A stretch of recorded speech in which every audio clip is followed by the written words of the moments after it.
Hello. It's good to see you. Today we're going to be doing a little bit of reading. Somebody asked me, they made a request and asked if I would do some soft-spoken reading, just whatever I felt like reading.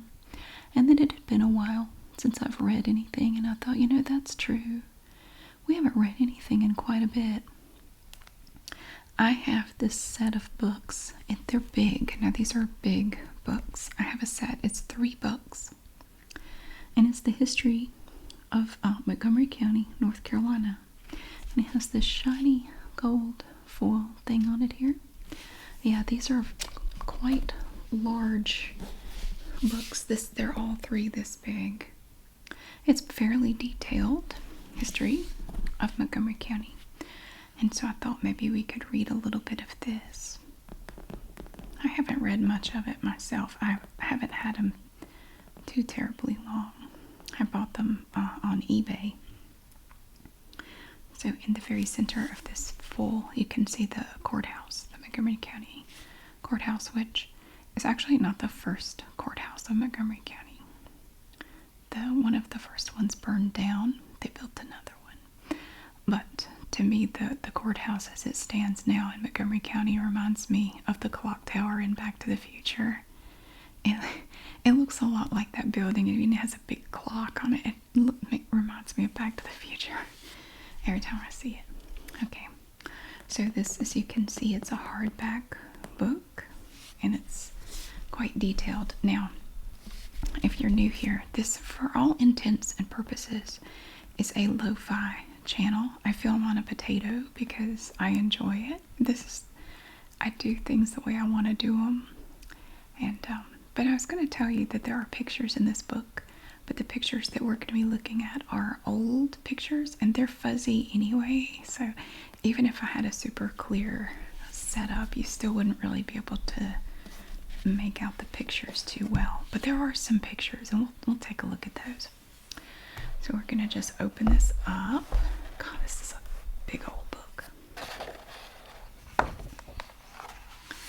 And it gives you a table of contents when you first come in here. We have the introduction, Montgomery County's history, family and individual histories. And that's the bulk of the book right there. Pictorial honor pages and an index. This right here, look at this. This is a picture from 1910. This is the Parsons Grove Church picnic. Look at all those children. Oh my gosh, look at all these kids. Wow. There's a lot of people there.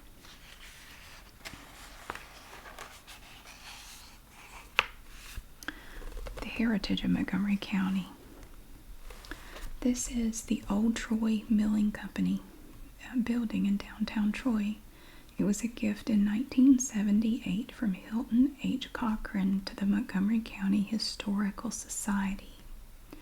The society hopes to develop the property into a county museum and art center. They did eventually turn this into a museum. I've never been inside of there. I don't even know if it's still open, but it was the roller, they called it the roller mill. And it had a museum inside.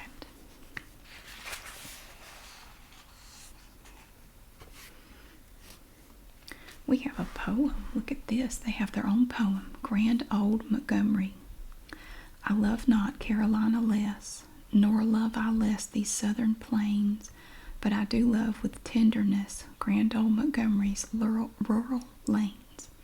Her long-leaf pines with knotty, lofty heads, gigantic oaks so strong and grand, her dancing streams with golden beds of gravel, rock, and rolling sand. The richest are implanted deep throughout her bold, eternal hills. Unseen, unknown by man, does sleep compressing earth's eternal seals. Her own majestic old PD, her rivers, branches, creeks, and rills, forever flowing to the sea, turning wheels of corn mills. The PD is a river. All these in language faintly tell, and only faintly doth portray, of all her wealth unparalleled, e'en in this fast advancing day. 'Tis not her safes of yellow gold, 'tis not her air of purest health, 'tis not her outward earthly mold that constitutes Montgomery's wealth. 'Tis not her mines with richest veins, 'tis not P.D.'s majestic tide, 'tis not her fields with frothy mains that constitute Montgomery's pride. Although her skies are deepest blue, her hills are lined with finest lace, Queen Anne's lace. Her streams are pure, her mines are true, yet these make not Montgomery's grace. By air and gold and wood and earth is not surmised her truest wealth, but by her sons of honest worth and by her maids of love and health.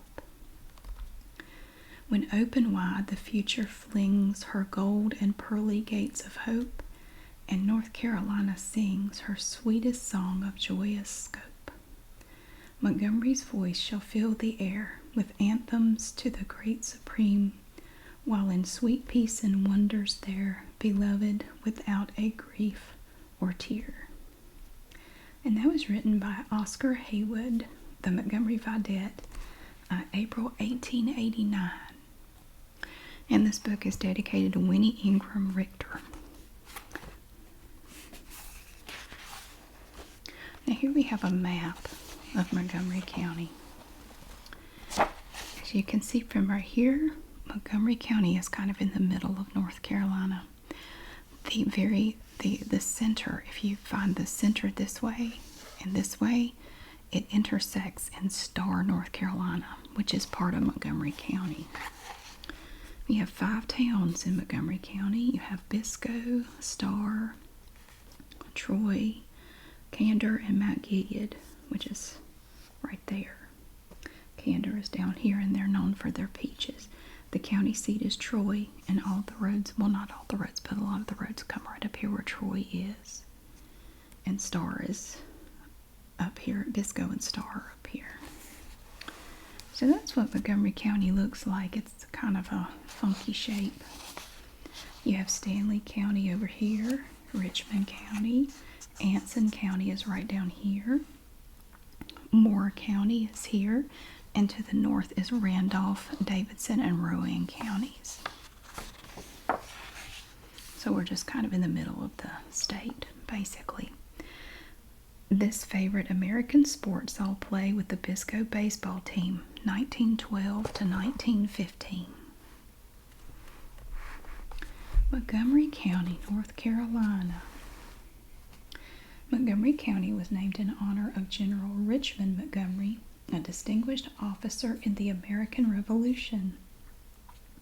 General Montgomery fell fighting in his historic attack on Quebec on December 31st, 1775.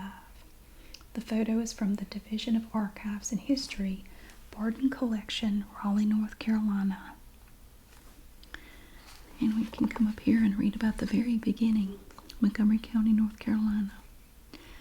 Montgomery County was formed from Anson County in 1779 and was named in honor of General Richard Montgomery, a 37-year-old native of Ireland who had been a distinguished British soldier for 16 years.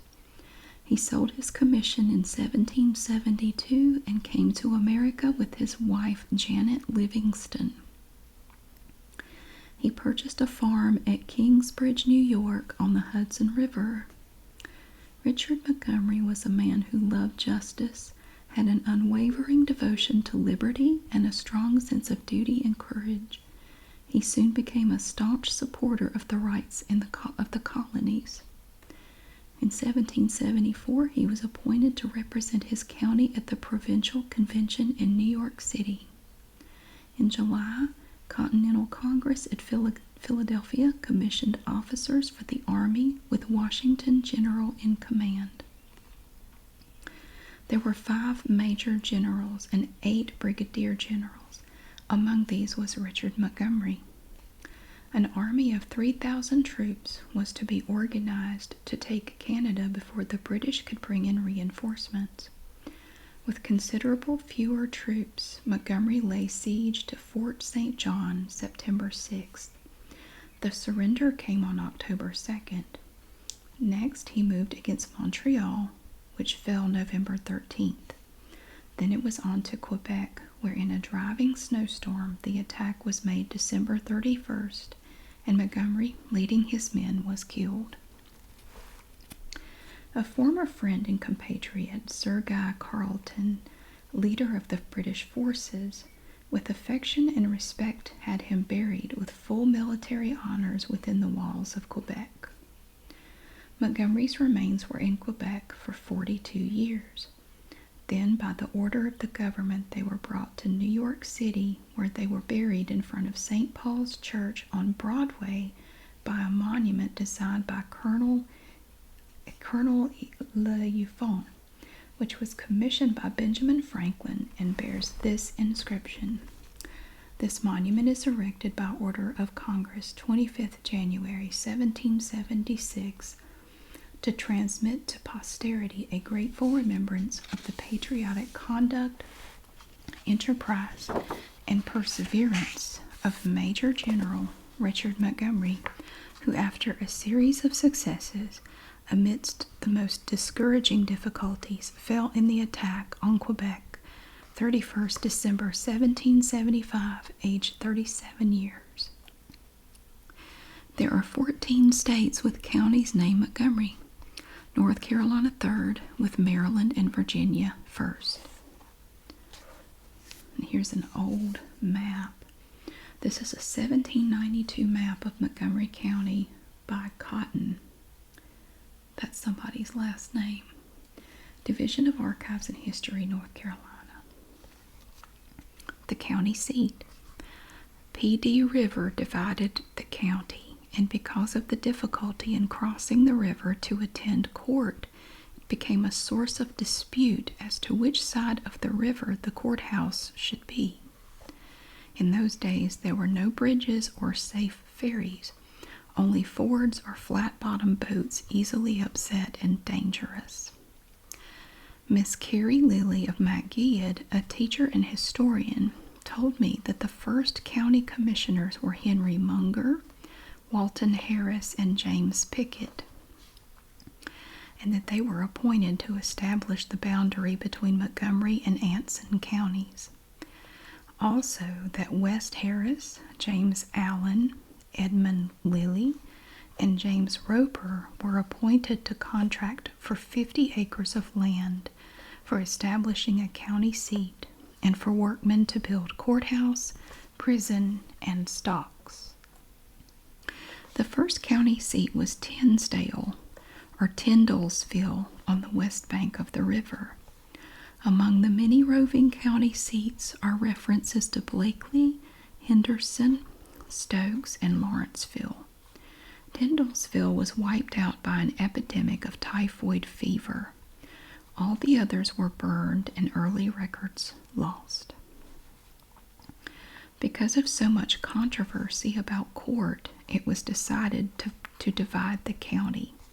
This was done in 1842, making the PD the boundary line.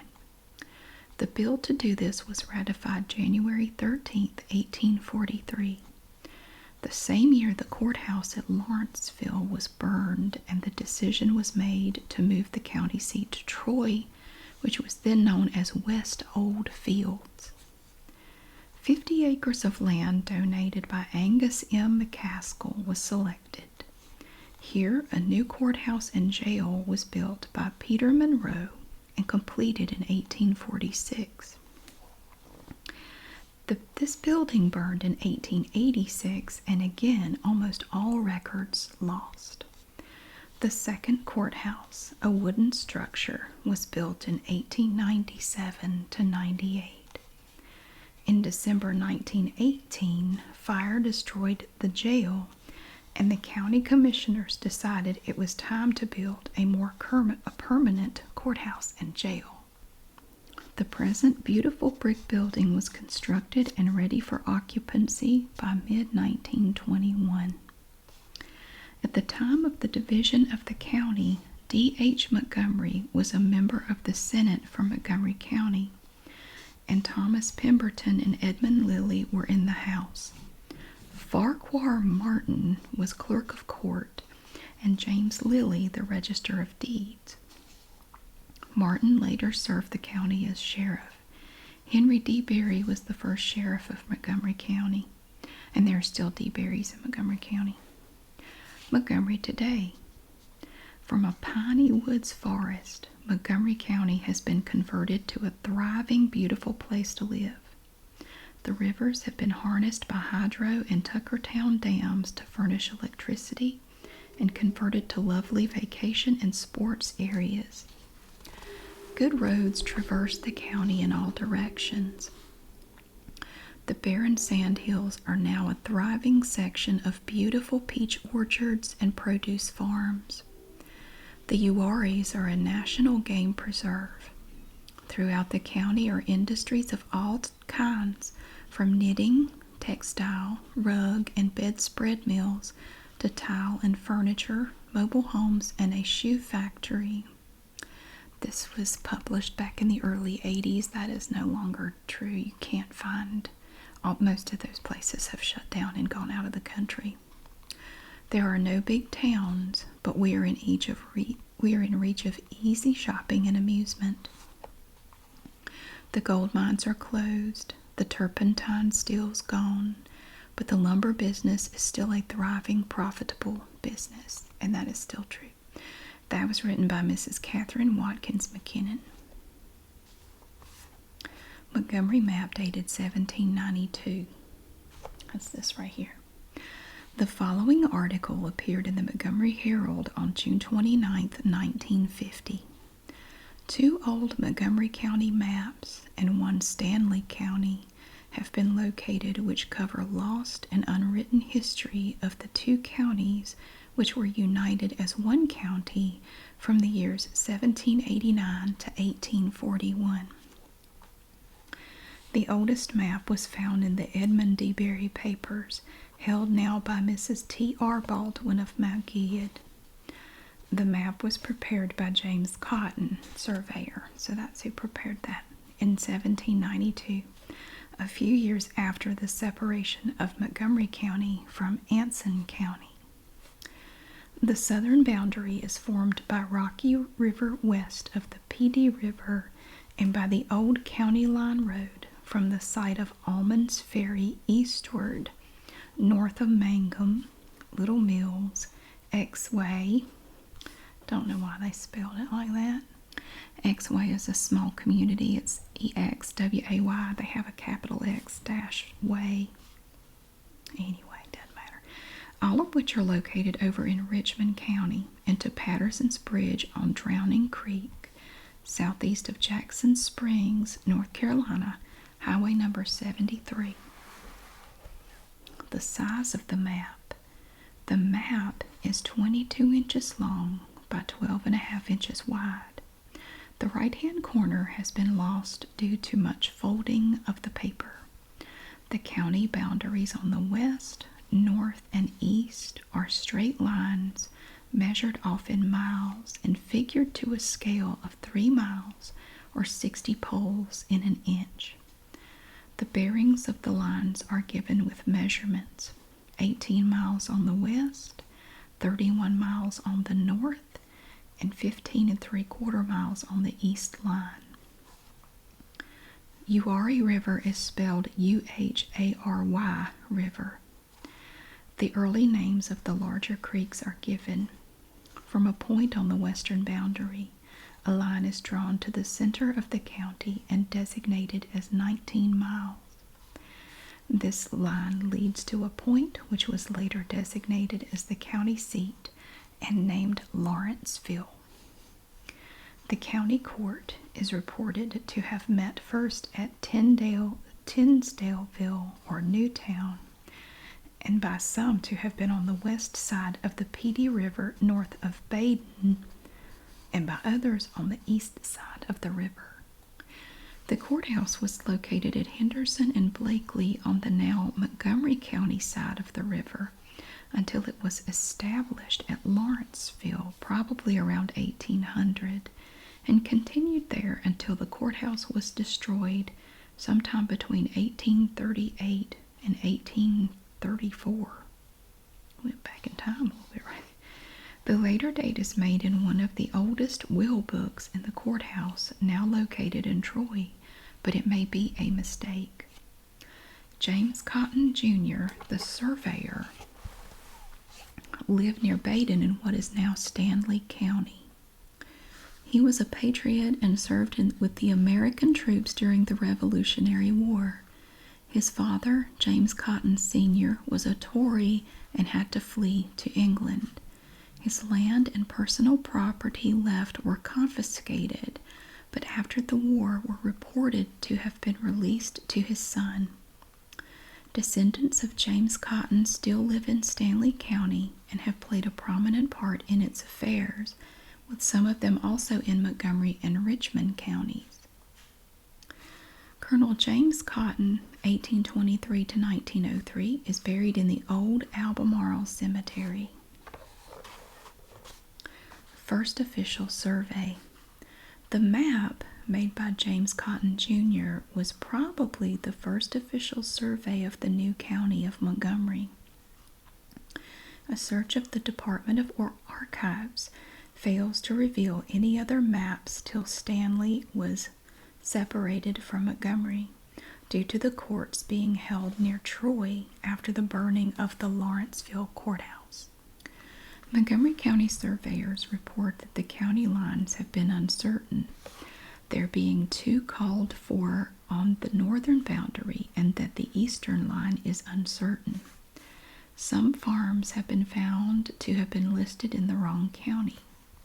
The writer lives on the southern boundary line, and his deeds only call for the county line road, which has been changed as the road became impassable, and it had to be moved from one side or the other to avoid impassable mud holes. So no one can tell where the correct lines run. Another map. A second map of Montgomery County was located in the North Carolina Department of Archives at Raleigh by Mr. Burton when the writer was searching for a duplicate of the first map and other county maps. This map was prepared by T.C. Harris, probably between 1850 and 1880, and it gives the routes of the old roads, the creeks, bridges, gold mines, Whetstone Hill, towns, and villages. Included is Edinburgh, which had a noted academy. Most notable are the locations of 12 gold mine operations. Only one ferry, McKay's, between Island Creek and Uwharrie River, is indicated on the map on the road from Troy and the village of Uwharrie to the river. This map gives the bearing of the east boundary and distance in miles south 16 degrees, east 15 miles. The Cotton map gives a bearing of south 15 degrees, 15 3/4 miles. T.C. Harris, evidently a surveyor, prepared a map of his survey of the route of the Sherrill and Coalfield Railroad in 1862, from Sherrill to the Deep River coal mines northeast of Carthage. Another early map of Stanley County, MC 82E, bearing no date, was found in the Archives Department, which gave the names and location of numerous ferries along the PD River: Louders, Kirk's, Cotton's, Swift Island, Blaylock's, Allenton, and Almonds ferries, and Dunlap Ferry on Rocky River. This story is part of the collection of historical articles in the Montgomery Library in Troy, and this was written by Colonel Jeffrey Stanback. Fort Hill was fortified storage point for General Greene's army. The following was printed in the August 26, 1952 edition of the Stanley Newspaper Press in Albemarle and can be located in the Montgomery County Public Library history files. In the southwestern Montgomery County hills, a Revolutionary fort was constructed upon instructions of Major General Nathaniel Greene, and Greensboro is named after him. in command of the Southern Army to Brigadier General Lillington during January of 1781 for the purpose of storing provisions and supplies for the troops along the Pedee River. The work of construction was done under the direction of Colonel Kosciuszko, Chief Engineer of the Army. The post was located on a high, steep hill overlooking the river opposite the mouth of Rocky River and adjacent to Colson's Ferry. It had numerous trenches and redoubts commanding the approach to the river from the east via the county line road, Montgomery-Richmond, the ferry, and approach from the west across the Colson Low Grounds. Letter from Greene. General Greene directed General Lillington to march your brigade to the banks of the Rocky River and there employ them in constructing a stockade fort for the security of a magazine which is being formed there, according to a letter of January 14th, 1781. Greene issued precautionary instructions for the guarding of the post in case of attack by the British, recommending that patrols be sent out daily to within 20 to 30 miles of Camden, where Cornwallis was or had been located. The main body of Greene's army was at Camp Pedee on Hicks Creek near Sherrill, South Carolina. Several fords and ferries near Colson are mentioned by Greene, who ordered that trees be felled at the landings and placed in the fords to block any invaders and to scuttle all boats if attacked. General Greene advised Lillington in another letter of January 21st, 1781, from Camp Pedee that the fortifications should be completed within 12 days and that Captain Dolacini would wait upon him to direct the fatigue parties. Guilford Courthouse. We had a bunch of revolutionary stuff happen in Guilford County. Of course, that's not Montgomery, but it's mentioned here. So, Guilford Courthouse. Shortly after this, General Greene rode horseback 150 miles to join General Morgan and left orders for General Huger to join them at Guilford Courthouse, which later accomplished after a rough march through the hills of Montgomery and Randolph. After the battle at Guilford, Greene followed Cornwallis to Deep River and then turned southwest and took the county line road to Colson Depot and Ferry, where he was held for up to 4 days in crossing the river, which was some 600 feet wide here. Greene then marched his army to Camden and Utah Springs, where he broke the British attack on the southern states. A prisoner, Benjamin Bell of Montgomery County, listed service at Colson, guarding supplies in 1781, in his claim against the government for pension. Generals Caldwell, Rutledge, Summers, and others referred to a post at Colson on Pedee in their official letters, recorded in the official North Carolina state records.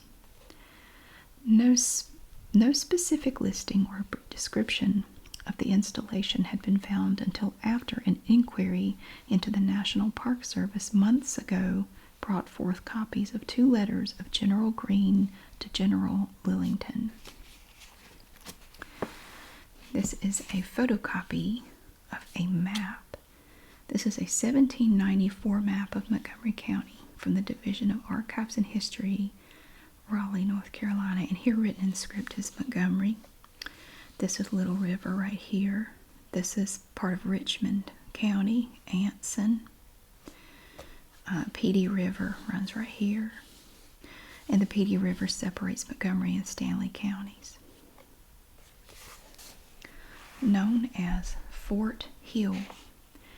Locally, the fortified hill has been known as Fort Hill as far back as anyone can remember, but no one can be found who knows what, by whom or when it was built.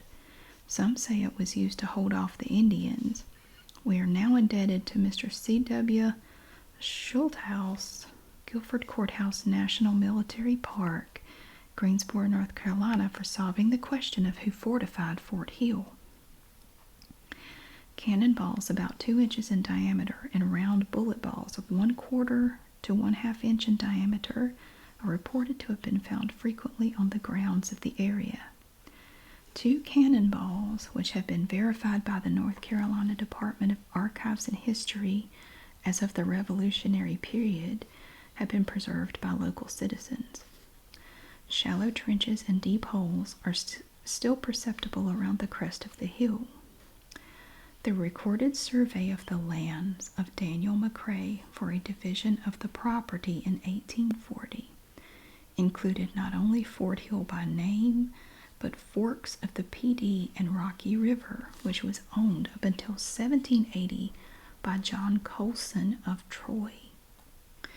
He fled with Colonel Samuel Bryan after Colonel William L. Davidson surprised and drove the Tories off to South Carolina July 23, 1780. John Colson's lands were confiscated and sold.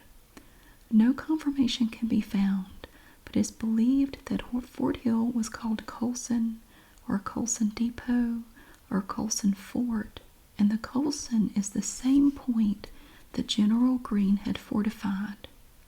The engagement in the forks, or just south of Rocky River, is also known as Colson or Colson's Mill due to the Colsons owning the lands, mills, ferry, and ordinary.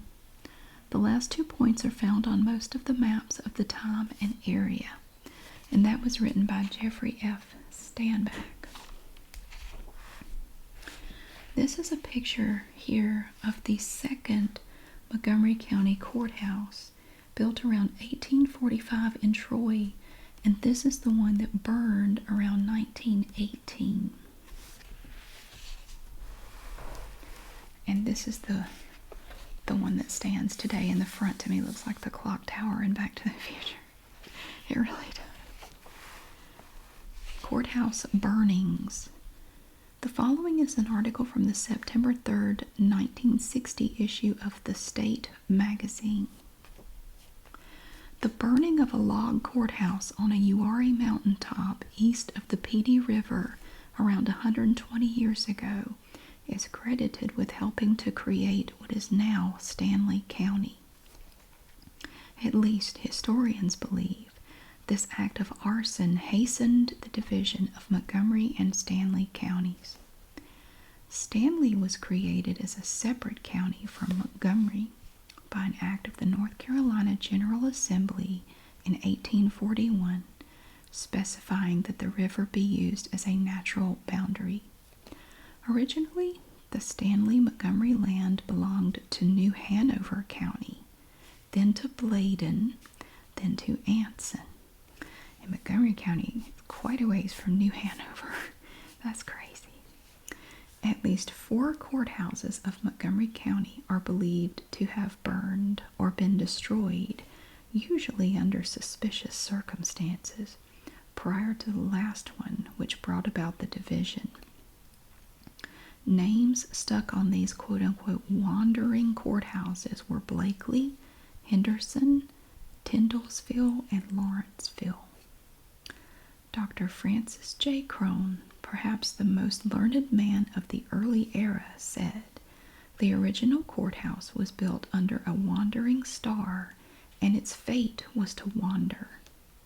Fading reminders of the last of these wandering courthouses, Old Lawrenceville, still remain near a farm home on an isolated mountain crest, a mile and a half east of the river on relocated Highway 27.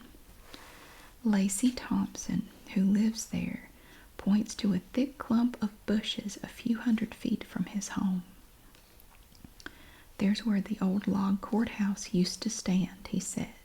He points to an old dug well with its rickety windlass supported by weather-beaten cedar posts. "Here's the old courthouse well," he said. The well is 32 feet deep and furnishes abundant water for his family. People at the old courthouse once drank water from the same well at least 125 years ago. Horses drank its water from a trough. Thompson swings a hand toward a big barn with a rusty tin roof. That barn has been remodeled and worked on a few times, but it still has some of the original timbers that were in the old courthouse barn where the judges and lawyers stabled their horses way back then. Elements of mystery left in structure. This will be the last section we read for today. The following is an article that appeared in the Greensboro Daily News on February 27, 1969. Troy, North Carolina. Montgomery County's courthouse in buff and gray is Troy's most imposing edifice. It stands on Highway 27, facing the street leading to the county seat's business district. Acclaimed as one of the staunchest and best-built buildings of any era, its exact date of completion remains a matter of conjecture. It has no inscribed cornerstone to mark the site. Intriguing are the facts that the General Assembly on March 4, 1919, stipulated that a new courthouse and jail be built in Troy. The cost not to exceed $80,000. Then on August 26, 1920, the Assembly doubled the ante to $160,000. Prior to this, on July 29, 1919, at a called meeting of the Montgomery County Commissioners, contracts were let piecemeal for constructing the courthouse. Chairman Ben T. Wade, deceased, was instructed to buy building supplies at the least possible price. The Register of Deeds was authorized by the commissioners to borrow money on notes to carry on the work of building the courthouse and jail in anticipation of the bond issue's passage. J.W. Stout and Company of Sanford was the building contractor. And we are going to stop there for today. There is so much in here, and I have 3 volumes total this size. There are hundreds and hundreds of pages of information and stories, and it's just fascinating to read all this. It's just really interesting. It's neat. They have all these details and pictures, old pictures, newer pictures. It's just really interesting, and I know that it must have taken a lot of work to put all this together, but it's really interesting. And I felt like reading a little bit, so I thought I would just share a little bit of this with you today. Thank you so much for watching. I really hope you enjoyed getting to hear a little bit of the history of Montgomery County, North Carolina today. Just let me know if you'd like to hear more. We might read some more sometime. And thank you so much for being here. I really hope that you have a great day, and I'll see you again really soon.